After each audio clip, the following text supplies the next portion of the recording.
In a cozy home with curtains blue lived a kitty with eyes so true. One chilly day she felt so bad, sniffled and coughed, a little sad. Tiny cat with her nose so red tucked herself in a comfy bed. No more games, no chase today. She just wanted to rest and lay. Knock, knock, who came so quick?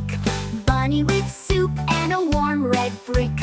Don't you worry, Bunny said, I'll take care while you're in bed. She brought her carrots soft and sweet and wrapped warm socks around Cat's feet. A storybook, a gentle song, she stayed by Kitty all day long. Kitty smiled, her eyes so bright, feeling